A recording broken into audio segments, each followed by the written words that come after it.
হয় নিশ্চয়কৈ ক'ব লাগিব যে অসমবাসীৰ লগতে জাগিৰোডবাসীলৈ এক সুখবৰ আহিছে কিয়নো জাগিৰোডৰ যি কাগজ কল আছিলে এই কাগজ কলৰ ভূমিত যি টাটা কোম্পানী আছে টাটা কোম্পানীয়ে ছেমি কণ্ডাক্টৰৰ এক প্ৰকল্প ইতিমধ্যে আৰম্ভ কৰিব আৰু ইতিমধ্যে যি কেন্দ্ৰীয় কেবিনেট আছে কেন্দ্ৰীয় কেবিনেটত অনুমোদন জনাইছে আৰু কেন্দ্ৰীয় মন্ত্ৰী অশ্বিনী বৈষ্ণৱে এই কথা সদৰি কৰিছে।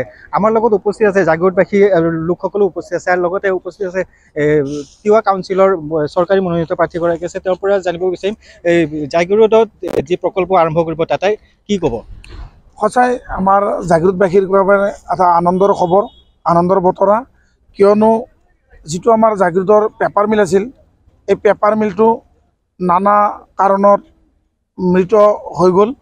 এই মৃত হোৱাৰ পিছত আমাৰ কেইমাহমানৰ পিছতে আমাৰ জাগিৰোড সমষ্টিৰ জনপ্ৰিয় বিধায়ক তথা কেবিনেট মন্ত্ৰী শ্ৰদ্ধাৰ শ্ৰীযুত পীযুষ হাজৰিকা ডাঙৰীয়াৰ সবল নেতৃত্বত আমাৰ অসমৰ সুদক্ষ মুখ্যমন্ত্ৰী শ্ৰদ্ধাৰ হিমন্ত বিশ্ব শৰ্মা ডাঙৰীয়াৰ লগত বিষয়টো আলোচনা বিলোচনা কৰাৰ পিছত ইয়াত এটা টাটাৰ প্ৰকল্প বহোৱাৰ কাৰণে যি অহৰহ চেষ্টা কৰি আছিল সেই সূত্ৰে তেখেতসকলে এই টাটাৰ প্ৰকল্প এটা দিয়াৰ কাৰণে অসম চৰকাৰৰ জৰিয়তে তেখেতে কেন্দ্ৰীয় চৰকাৰক এটা প্ৰস্তাৱ প্ৰেৰণ কৰিছিল। সেই প্ৰস্তাৱটো যোৱাকালি অনুমোদন হৈ গ'ল আৰু সেইকাৰণে আজি আমি জাগিৰোডবাসী সঁচাকৈ উৎফুল্লিত, কিয়নো জাগিৰোডবাসীৰ যি এটা নিবনুৱা সমস্যা আছিল, যিটো এটা নজৰ নথৰ অৱস্থা হৈছিল, জাগিৰোডত আপুনি দোকান পোহাৰবিলাক দেখা পালে আপুনি নিজৰ এটা দুখ লগা অৱস্থা আছিল, কাৰণ বিক্ৰী বাৰ্তা নোহোৱা হৈ গৈছিল।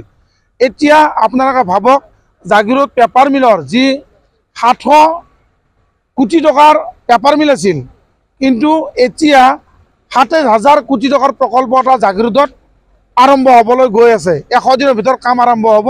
গতিকে এইটো এটা জাগিৰোডবাসীৰ কাৰণে সঁচা আনন্দৰ বিষয়, কাৰণ জাগিৰোডৰ যিটো ষ্ট্ৰাকচাৰ সেইটো সম্পূৰ্ণ সলনি হৈ যাব। গতিকে নিবনুৱা কাম পোৱাৰ পৰা আদি কৰি আৰু ইয়াত প্ৰত্যক্ষভাৱে 50,000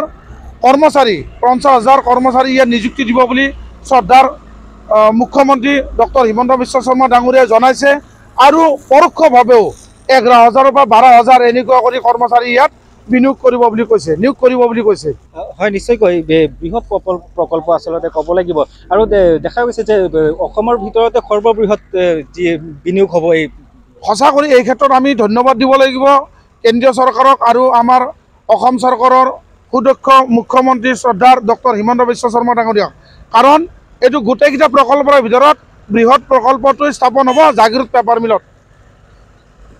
হয় নিশ্চয়কৈ ক'ব লাগিব যে অসমবাসী তথা জাগিৰোডবাসীলৈ এক সুখবৰ আচলতে ক'ব লাগিব যে অসমৰ ভিতৰতে সৰ্ববৃহৎ বিনিয়োগ হ'ব। এই 27,000 কোটি টকাৰ যি প্ৰকল্প এই প্ৰকল্প ইতিমধ্যে আৰম্ভ হ'ব আৰু 100 দিনৰ ভিতৰত আৰম্ভ হ'ব এই প্ৰকল্প। আৰু ইয়াত দেখা গৈছে যে যি মুখ্যমন্ত্ৰীয়ে ইতিমধ্যে কৈছে যে ইয়াত 5,000 প্ৰত্যক্ষভাৱে আৰু 2 লক্ষাধিক লোক পৰোক্ষভাৱে ইয়াত কৰ্মসংস্থাপন পাব আৰু যাৰ বাবে এতিয়া জাগিৰোডবাসীয়ে কেন্দ্ৰীয় চৰকাৰৰ লগতে অসম চৰকাৰকো ধন্যবাদ জ্ঞাপন কৰিছে।